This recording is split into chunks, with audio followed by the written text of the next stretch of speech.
ये है CBN की प्रस्तुति और आप देख रहे हैं एक नई जिंदगी।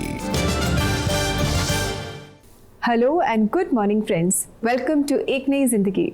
गुड मॉर्निंग फ्रेंड्स, एक नई जिंदगी में आपका स्वागत है। हम बहुत खुश हैं आप हमारे साथ जुड़े हैं। और दोस्तों, खासकर इस महीने में जहाँ पर हम देख रहे हैं कि कैसे हम एडिक्शन से छुटकारा पा सकते हैं, और हम इस पूरे महीने 12 स्टेप्स को देखने वाले हैं जो हमारी मदद करेगी कि हम एडिक्शन, एक लत मुक्त जीवन जी सके। जी बिल्कुल, और ये 12 स्टेप्स जो हैं ये परमेश्वर के वचन पर आधारित हैं।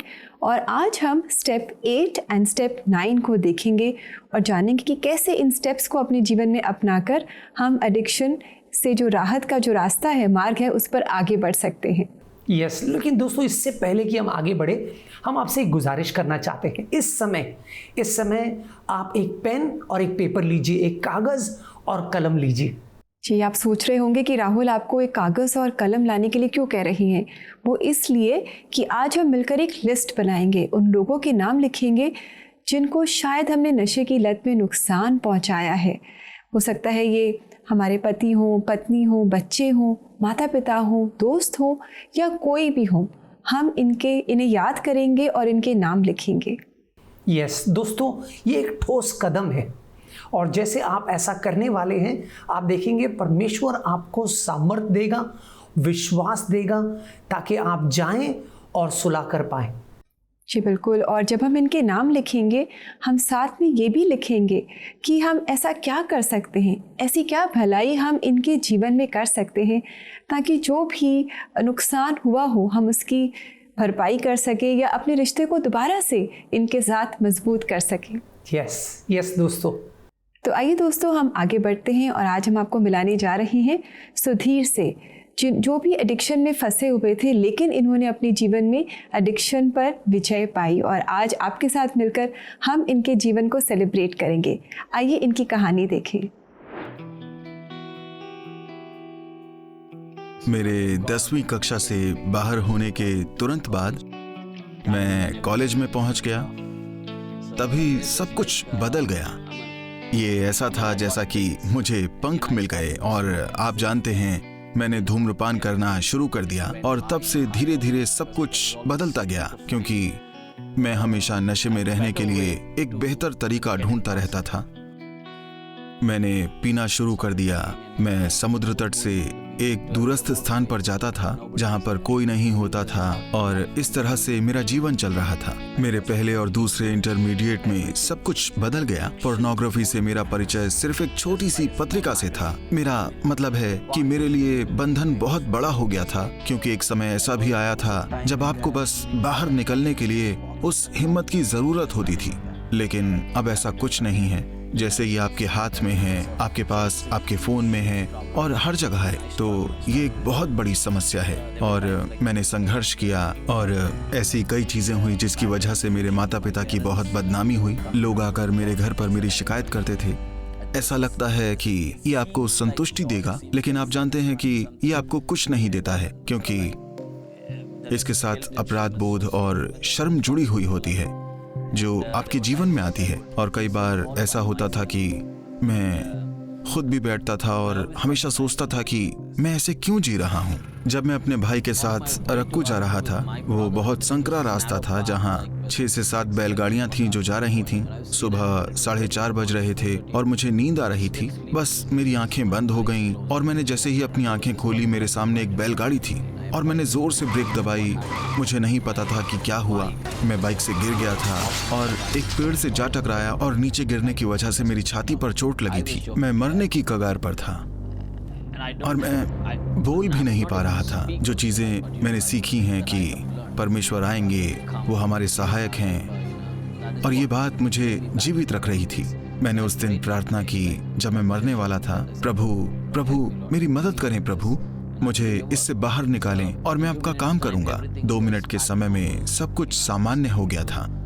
आपको पता है, मैं सांस लेने और सब कुछ करने में सक्षम था। अगले दिन मैं एक मीटिंग में गया और वहाँ अरकानसस यूनाइटेड स्टेट्स ऑफ अमेरिका से परमेश्वर के सेवक फ्रैंकलिन दीवान आए हुए थे। ये पादरी ईश्वर के क्रोध के बारे में और आप ईश्वर के क्रोध से कैसे बचेंगे उसके बारे में बोल रहे थे। इसलिए जब वो ये सब बोल रहे थे तो मुझे ऐसा लग रहा था कि परमेश्वर सीधे मुझसे बात कर रहे हैं। इसलिए उस रात मैंने अपने जीवन को समर्पित कर दिया। मैं कहना चाहूँगा कि नशा किसी प्रकार की पवित्र बीमारी है, ये मेरा मानना है, क्योंकि हम जानते हैं कि हमारे जीवन में कुछ ऐसा है जो खाली है और जिसे पूरा करना है। आप ड्रग्स जैसी कोई चीज़ चुनते हैं, आप धूम्रपान करते हैं, आप शराब पीते हैं, आप अश्लील चित्र चुनते हैं और यहाँ तक कि आपका मोबाइल फ़ोन भी एक लत है। तो मैं कहूँगा आपको आपके जीवन में संतुष्टि, संपूर्ण आनंद तभी मिलेगा जब आप अपने उद्धारकर्ता से मिलेंगे, जब आप अपने निर्माता से मिलते हैं। आज सुधीर एडिक्शन, पोर्नोग्राफी, स्मोकिंग, इन सारे एडिक्शन से फ्री हैं। गिल्ट और शेम की जगह आज सुधीर के अंदर कॉन्फिडेंस है, सेटिस्फैक्शन है, कंप्लीट जॉय है और आज हम इनकी इस आज़ादी को सेलिब्रेट करते हैं। वाकई में सराहनीय है ये जो बदलाव उनके जीवन में आया है और जो उनके माता पिता का कार्य है, आज वो उस सपने को पूरा कर रहे हैं। जी बिल्कुल, उन्होंने भी अपने पेरेंट्स और चाहने वालों को दुख दिया और शर्मिंदगी का कारण भी बने, पर आज वो सबके साथ रिकन्साइल्ड हैं और अपने एक बहुत ही अच्छा बहुतायत का जीवन वो बिता रहे हैं। यस दोस्तों, यीशु मसीह का इस पृथ्वी पर आने का मकसद था कि हमारा और परमेश्वर का मेल मिलाप हो। एक अमेंडमेंट यीशु मसीह ने किया है। जो मनुष्य जाति परमेश्वर से दूर हो गया था, हमें यीशु मसीह के क्रूस के गारे के द्वारा वो दीवार जो थी वो मिट गई है। आप जानते हैं 29 अगस्त 1947 में जो भारत सरकार है, जो नई सरकार बनी थी, उन्होंने डॉक्टर बाबा साहेब अम्बेडकर के नेतृत्व के नीचे एक ड्राफ्टिंग कमेटी को तैयार किया जो भारत के संविधान को बनाए, द कॉन्स्टिट्यूशन ऑफ इंडिया, इसको एस्टैब्लिश करने के लिए 2.5 साल के बाद 26 जनवरी 1950 जो हम गणतंत्र दिवस मनाते हैं, उस दिन हमारा कॉन्स्टिट्यूशन तैयार हुआ। लेकिन क्या आप जानते हैं पिछले 70 सालों में 104 अमेंडमेंट्स यानी कि बदलाव या सुधार इस कॉन्स्टिट्यूशन में आया है। ऐसा क्यों? ये सिर्फ भारत की कहानी नहीं है, अमेरिका की कहानी भी अगर हम उठा के देखें तो वो भी 27 अमेंडमेंट कर चुके हैं। अमेंडमेंट्स ज़रूरी होता है, जिससे समय बीतता है, वक्त बीतता है, ज़रूरी है कि हम सुधार लेकर आए ताकि एक अच्छा समाज बना सके। वैसे ही दोस्तों, हमारे व्यक्तिगत जीवनों में हमें अमेंडमेंट्स लाने हैं। जैसे जक्कई की कहानी में हम देखते हैं, जब उसकी मुलाकात यीशु मसीह से होती है, वो फट से एक अमेंडमेंट लेकर आता है। वो कहता है, प्रभु मैं अपनी आधी संपत्ति गरीबों में बांटूंगा और अगर मैंने किसी को नुकसान पहुंचाया है तो 4 गुना भरपाई करने के लिए मैं तैयार हूँ। ये है अमेंडमेंट दोस्तों, और परमेश्वर चाहता है एक ऐसा ही अमेंडमेंट आप अपने जीवन में लाए। अगर आपकी वजह से किसी को तकलीफ पहुंचा है, किसी को दर्द हुआ है, कोई पीड़ा में है, तो परमेश्वर चाहता है आज आप वहाँ सुधार लेकर आए। आपके एडिक्शन की वजह से आपने शायद कईयों को तकलीफ पहुंचाया होगा, चोट पहुंचाया होगा, लेकिन आज आप कह रहे हैं, प्रभु मुझे क्षमा कर और मैं उन लोगों के साथ भी सही करना चाहता हूं। देखिए परमेश्वर का वचन हमें कैसे प्रोत्साहित करता है ये करने के लिए। नीति वचन का 16वां अध्याय 7वां वचन में आपके लिए पढ़ता हूं। प्रोवर्ब्स 16:7, जब किसी का चाल चलन यहोवा को भावता है तब वह उसके शत्रुओं को भी उससे मेल कराता है। क्या खूबसूरत वचन है दोस्तों। कहता है कि परमेश्वर का अनुग्रह हमारे ऊपर है। परमेश्वर हमें सामर्थ देगा कि हम अपने शत्रुओं से भी, अपने बैरियों से भी मेल मिलाप करा सके। आगे जाकर पौलुस रोमियो को खत लिखता है और उसमें कहता है 12वें अध्याय के 18वें वचन में कि जहाँ तक हो सके सबके साथ मेल मिलाप में रहना। दोस्तों आइए, जैसे आज आपने नामों को लिखा है, ये नाम सिर्फ सूची पर सीमित ना हो, लेकिन आपको कदम उठाना है और लोगों के साथ समझौता करना है, माफ़ी मांगनी होगी, पछतावा करना होगा। और जैसे आप करेंगे अपने आप को दीन, याद रखिए परमेश्वर का वचन कहता है वो आपको ऊंचा उठाएगा, वो आपको सराहेगा, वो आपको बल देगा। तो दोस्तों अगर आपको लग रहा है कि परमेश्वर आपसे बात कर रहा है सुबह, तो आप हमें बताइए हमारे कमेंट सेक्शन में लिखकर कि आप ऐसा कौन सा कदम उठाने वाले हैं। जी बहुत ज़रूरी है कि आप ये कदम उठाएं। माफ़ करें और माफ़ी मांगे भी, और परमेश्वर आपकी मदद करे ऐसा करने में। परमेश्वर आपको वो सामर्थ्य दे, अपना अनुग्रह दे कि आप ये कदम उठा पाएँ। और दोस्तों, ऐसा करने के लिए अगर आप प्रार्थना चाहते हैं, we are there to pray with you. आप हमें कॉल कर सकते हैं हमारी CBN प्रेयर लाइन पर। हमारा नंबर है 9910401010। यस दोस्तों, हमें आपकी कॉल्स का बेसब्री से इंतज़ार होगा। अब समय है ब्रेक का, कि जब ब्रेक से लौट कर आएंगे तो एक और खूबसूरत कहानी को देखेंगे कि कैसे एक और व्यक्ति को परमेश्वर ने उनके एडिक्शन से मुक्ति दिलाई। तो कहीं जाइएगा नहीं, हमारे साथ बने रहिए।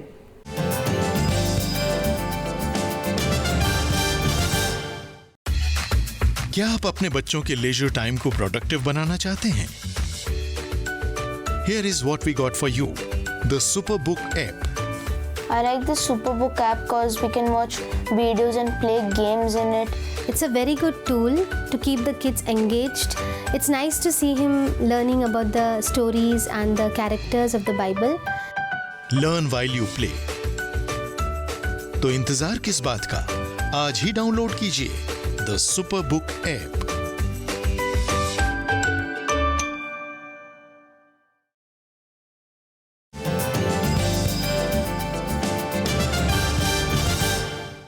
वेलकम बैक दोस्तों। आज हम किसी भी प्रकार के एडिक्शन से बाहर आने के लिए मिलकर एक इम्पॉर्टेंट कदम उठा रहे हैं। इस पूरे महीने जैसे हम एडिक्शन पर फोकस कर रहे हैं, इसी कड़ी में हम आपकी मुलाकात माइकल से कराना चाहेंगे। यस, माइकल की कहानी जो है दोस्तों, ये बड़ी ही कमाल की कहानी है। वो एक तरफ तो एडिक्ट थे, लेकिन दूसरी तरफ उन्हें गाने का बहुत शौक़ था। जब उन्हें किसी ने मसीह सभा में आमंत्रित किया तो उन्होंने एक बहुत ही हैरान करने वाला शर्त परमेश्वर के सामने रखा। आइए देखते हैं क्या परमेश्वर ने इस शर्त को कबूल किया और फिर माइकल के साथ क्या हुआ। आइए उन्हीं की ज़ुबानी उनकी कहानी सुनते हैं। पूरी जिंदगी गरीबी झेलने वाले माइकल फर्नांडिस किसी तरीके से पैसा कमाना चाहते थे। चोरी चकारी चलती रही। खास करके हम लोग कोयला चुराते थे। कोल्स जो कोल माइन से डायरेक्ट निकल करके झूले से जाता था पावर हाउस के लिए। तो वो कोयला झूले से जाता था, तो वो झूले में नीचे में एक हुक जैसा था। अगर उसको आप बैम्बू से ऐसा मारते हो तो वो पल्ला ऐसा खुल जाता है। तो वो डायरेक्ट हम लोग लॉरी में अनलोड कर करके जो है उसको बेचा करते थे। पैसा आने से माइकल के जीवन में एडिक्शन के लिए भी दरवाजे खुल गए। फिर जैसे जैसे पैसा बढ़ा, उनके दोस्त और दुश्मन भी बढ़ गए। उनके हाँ में हाँ मिलाना शुरू किया। मतलब पीने का जब ऑफ़र हुआ तो ठीक है भाई, ना नहीं बोल सकते ज़्यादा, यार थोड़ा पिए एक पी, बस ऐसा करके हमने पीना शुरू किया, स्मोकिंग शुरू किया। माइकल को बिगड़ते देख उनके पिता ने उन्हें हैदराबाद में उनके एक रिश्तेदार के यहाँ भेज दिया। यहाँ आया तो जो अंदर का जानवर है वो मरा नहीं था। यहाँ आने के बाद भी ऐसे लोगों से ही दोस्ती हो गई। जो भी लोग थे यहाँ पर जो मतलब ऐसी मारपीट इसमें उसमें थे, मेरे उनसे अपने आप ही दोस्ती हो गई। समय गुजरा, माइकल की शादी हो गई, लेकिन आदतें नहीं बदली, पर उनका ध्यान अपनी पत्नी के व्यवहार की तरफ गया। 1993 में 26 को मेरा शादी हुआ। शादी के दूसरे तीसरे दिन से ही मैं मतलब अपने पत्नी को ऑब्जर्व करता था कि हमेशा मतलब प्रार्थना मतलब उनमें ज़्यादा था। शादी के बाद हर सिचुएशन पर मैं गीत गाया करता था। मोहम्मद रफ़ी का मैं बहुत कायल था गाने का, तो हर सिचुएशन पे गीत गाता था और मेरी पत्नी हमेशा टोकती थी, क्यों ये बेकार के गाने गाते हो, मसीह के लिए गाओ। माइकल की पत्नी अक्सर उनसे मसीही मीटिंग्स में चलने को कहती, लेकिन वो कभी इस बात पर ध्यान नहीं देते थे। आखिर में 5 साल तक मना करने के बाद माइकल ने मीटिंग में जाने का फैसला किया, लेकिन अपनी शर्तों पर। मन में मैंने ये प्रार्थना में मांगा था परमेश्वर से कि परमेश्वर अगर सही में मैं चुना हुआ व्यक्ति हूँ आपके लिए, तो मुझे एक मौका मिलना चाहिए वहाँ पर गीत गाने का। और ये सोच रख कर के मैं वहाँ चला गया। 7,000 से अधिक लोग थे। मैंने मन में सोचा यार मैं बहुत बड़ा बेवकूफ़ हूँ कि मैंने परमेश्वर से ये मांगा कि मुझे यहाँ पर मौका मिलना चाहिए गाने का। ये तो असंभव बात हुई। आगे जो हुआ उसने माइकल की जिंदगी हमेशा के लिए बदल दिया। थोड़े देर के बाद एक 10-15 मिनट सब 7,000 लोग पुकार रहे थे हालेलुया। मैं भी आंखें बंद करके पुकार रहा था हालेलुया हालेलुया। और फिर मैं ऐसा खड़ा था तो मैंने देखा किसी ने आकर के मुझे कंधे पर ऐसा टैप किया और मैंने अपनी आंखें खोली। जैसे मैंने आंखें खोली मैंने देखा सब लोग बैठे हुए हैं, सिर्फ मैं एक ही खड़ा हूँ। फिर उस व्यक्ति ने कहा कि आइए, आपको डायरेक्टर साहब स्टेज पे बुला रहे। डायरेक्टर ने कहा कि एक गीत गाओ, sing one song for the lord. और फिर मैंने एक हिंदी गाना वहाँ पर परमेश्वर के लिए गाया। माइकल के लिए वहाँ प्रार्थना की गई और उन्हें बोला गया कि परमेश्वर अपनी महिमा के लिए उनका इस्तेमाल करेंगे। उन्हें हैदराबाद में मीटिंग में गाने का भी मौका मिला। सेकंड गाना खत्म होने के बाद उन्होंने कहा एक और गीत गाओ। तीसरा गीत भी गाया। फिर तीसरे गीत गाने के बाद ब्रदर डेविड, जो जीसस क्राइस्ट फायर मिनिस्ट्री चलाते हैं अभी, तो उन्होंने कहा brother your place is not there, your place is here, come and sit with us. और फिर माइकल ने अपना जीवन यीशु के कार्यों के प्रति समर्पित कर दिया। आप यकीन नहीं करेंगे, जिस रोज़ मुझे चुना गया था उसके दूसरे दिन से मैंने पीना, स्मोकिंग सब छोड़ दिया। आनंद तो बहुत हुआ, उससे ज़्यादा अफसोस हुआ। अफसोस इस बात का हुआ कि मैंने इतने साल क्यों गंवा दिए। 22 सालों से माइकल विश्वास योग्यता के साथ यीशु की सेवकाई कर रहे हैं। वो धन्यवादी हैं कि यीशु ने अपनी योजना में उन्हें शामिल किया। तहे दिल से धन्यवाद हमेशा देता हूँ कि परमेश्वर ने मुझे चुना और ऐसा परिवार से जोड़ा।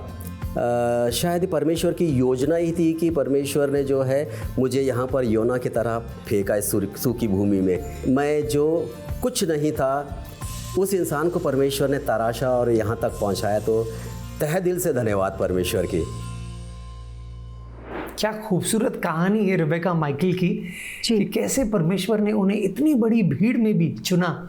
और दोस्तों, अगर आपको शायद लगता होगा कि आप भीड़ में गुम हैं, इतने सारे लोग आपके पास हैं, क्या परमेश्वर की नज़र आप पर है, तो माइकल की कहानी से एक बात तो तय है कि कोई, चाहे आप कितनी भी बड़ी भीड़ में क्यों ना हो, परमेश्वर की नज़र आपको देख रही है और उसने आपको चुना है ताकि आप अपने जीवन से उनकी महिमा करें। जी बिल्कुल। और माइकल ने अपनी एडिक्शन से फ्रीडम पाई, स्वतंत्रता पाई। दोस्तों, इसी फ्रीडम को हम एक नई ज़िंदगी में सेलिब्रेट कर रहे हैं। वचन कहता है, सत्य को जानो और सत्य तुम्हें आज़ाद करेगा। और ये सत्य है स्वयं प्रभु यीशु मसीह। उन्होंने कहा है कि सत्य, मार्ग और जीवन में ही हूँ। बिल्कुल सही है दोस्तों, जब हम यीशु मसीह को जानते हैं हमारे जीवन में परिवर्तन आता है। जी, और दोस्तों, अगर आप इस सत्य के बारे में और जानना चाहते हैं तो आप हमारी वेबसाइट www.cbnindia.org को ज़रूर विज़िट करें और इस वेबसाइट पर आप अपने आत्मिक सवाल भी हमसे पूछ सकते हैं। यस दोस्तों, अब समय है कोई शक का, जहाँ पर आपके भेजे गए सवालों को हम पढ़ते हैं और वचन के अनुसार उनका जवाब देते हैं।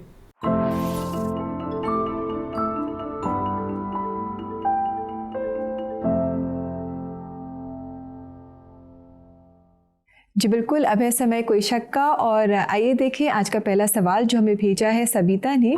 धन्यवाद आपके प्रोग्राम एक नई ज़िंदगी के लिए। मेरे पास एक सवाल है कि जानवरों के बारे में और उनके फ्यूचर को लेकर परमेश्वर की क्या योजनाएं हैं? क्या ये स्वर्ग में जाएंगे?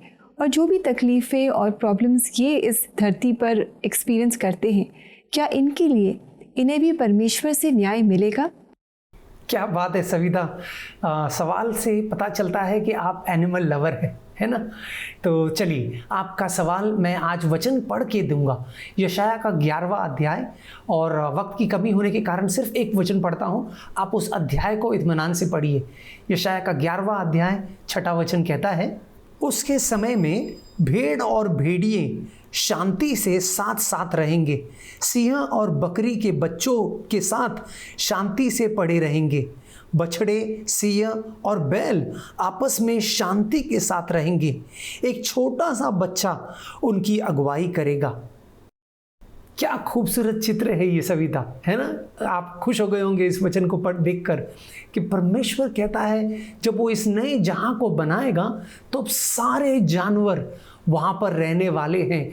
हम कभी कभी भूल जाते हैं कि परमेश्वर सिर्फ इंसान से ही नहीं लेकिन अपनी पूरी सृष्टि से प्यार करता है। तो बिल्कुल जानवर होंगे। अगर आपने यीशु मसीह पर विश्वास किया है तो आप भी इस मंजर को देख सकेंगे। Wow, that's a lovely answer. Thank you so much, Rahul, for sharing that with us. और सविता, आशा करते हैं कि आपको आपके सवाल का जवाब मिल गया है। और आइए देखिए एक और सवाल। ये हमसे पूछ रहे हैं पुनीत। इनका सवाल है क्या शराब पीना गलत है? यदि हाँ, तो बाइबल में कई बार हम देखते हैं कि परमेश्वर के लोगों ने शराब का सेवन किया है। इसे समझाएं। पुनीत, आपका सवाल बहुत गहरा है। कई लोगों के जहन में ये सवाल उठता है। सबसे पहले तो मैं आपको प्रोत्साहित करूंगा कि कल का प्रोग्राम आप दोबारा देखिए। हमारे YouTube चैनल पर जाकर कल का आप टेलीकास्ट देख सकते हैं। उसमें मैंने साफ तरीके से बताया पौलुस क्या आज्ञा देता है हम सबको। लेकिन संक्षेप में अगर मैं आपके सवाल का जवाब दूं तो 2 शब्द है, ड्रिंक और ड्रंक। ड्रिंक पर पाबंदी नहीं है, पीने पर पाबंदी नहीं है, लेकिन ड्रंक, पियक्कड़ होने पर साफ मनाही है। और हम जानते हैं कि कई बार लोग पीते पीते पियक्कड़ हो जाते हैं। तो अगर आप इन चीज़ों से बचना चाहते हैं, सावधान होना चाहते हैं, तो आपको कुछ बाउंड्रीज सेट करनी होंगी। तो अगर मैं आपका जवाब बहुत सरल रीति से दूं तो शास्त्र हमें मनाही करता है कि हम पियक्कड़ ना बने। जी, thank you Rahul and Puneet. We hope कि आपको आपके इस सवाल का जवाब मिल गया है। आइए दोस्तों आगे बढ़े और ले एक छोटा सा ब्रेक, और ब्रेक के बाद हम आप सबके लिए प्रार्थना करेंगे। टू स्टे विद अस।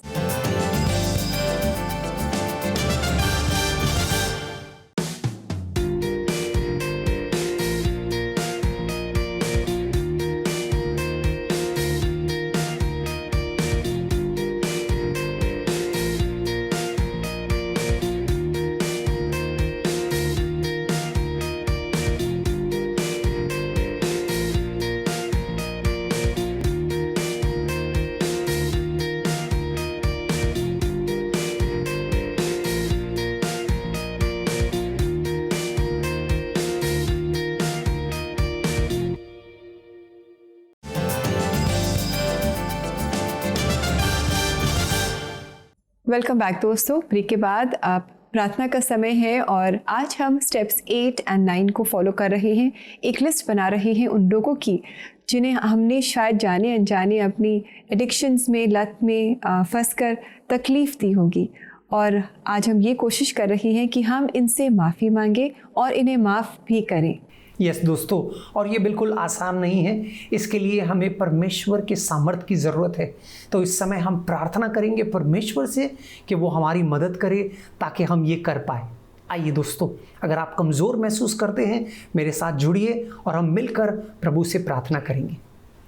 स्वर्गीय पिता, हम धन्यवाद देते हैं कि आपने हमें क्षमा किया है। जब हम आपके पास आए क्षमा मांगने के लिए, तो आपने हमें सिर्फ क्षमा ही नहीं दिया, लेकिन गले लगाया। आपने हमें प्रेम दिया है, आपने हमें सामर्थ्य दिया है, आपने हमें पवित्र आत्मा दिया है।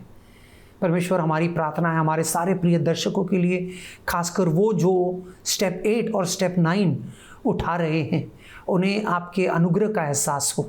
आप उन्हें बल दे, सामर्थ्य दे, ताकि वो जाएं और जिनसे माफ़ी मांगनी है, जिनसे सुलह करना है, जिनसे मेल मिलाप करना है, वो कर पाए। ये प्रार्थना हम यीशु मसीह के सामर्थी नाम में करते हैं। आमेन, आमीन, आमेन। दोस्तों याद रखिए, जब आप स्टेप 8 और स्टेप 9 उठाते हैं, आप अपने आप को दीन करते हैं, और जो अपने आप को दीन करता है, परमेश्वर का वचन कहता है, वो आपको ऊंचा उठाएगा। जी बिल्कुल, और हमारी यही प्रार्थना है कि परमेश्वर का अनुग्रह और सामर्थ्य पर आप पर हो और आप ये कदम उठा पाएँ। आइए दोस्तों आगे बढ़े और देखिए कि आज परमेश्वर अपने खूबसूरत वचन से हमें किस तरह इंकरेज कर रहे हैं।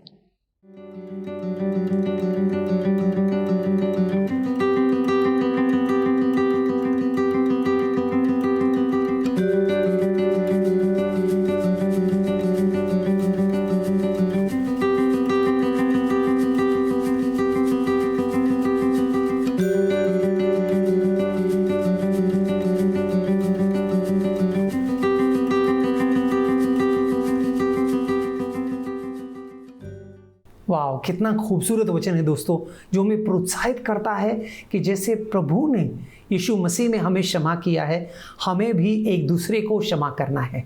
दोस्तों, हम उम्मीद करते हैं कि हमारे आज के इस एपिसोड से आप बहुत प्रोत्साहन पाए हैं।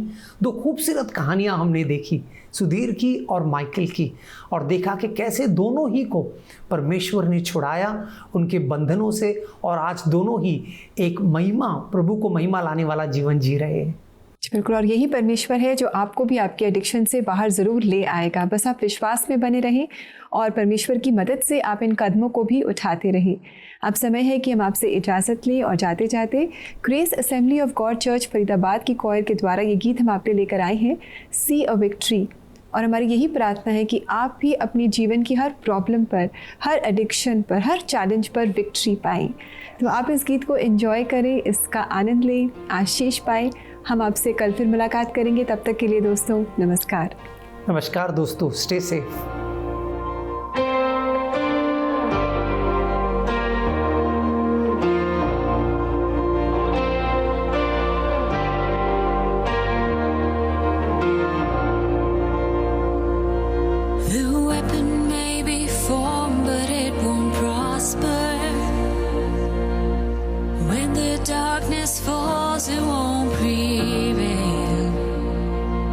Cause the God I serve knows only how to triumph. My God will never fail.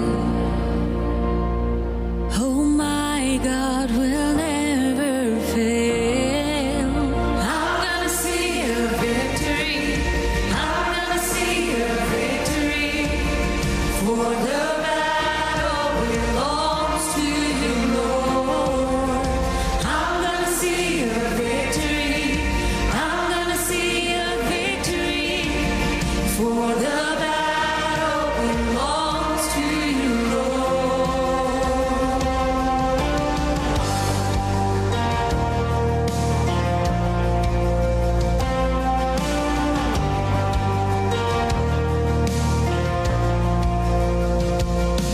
There's power in the mighty name of Jesus. Every war he wages, he will win. I'm not backing down from any giant.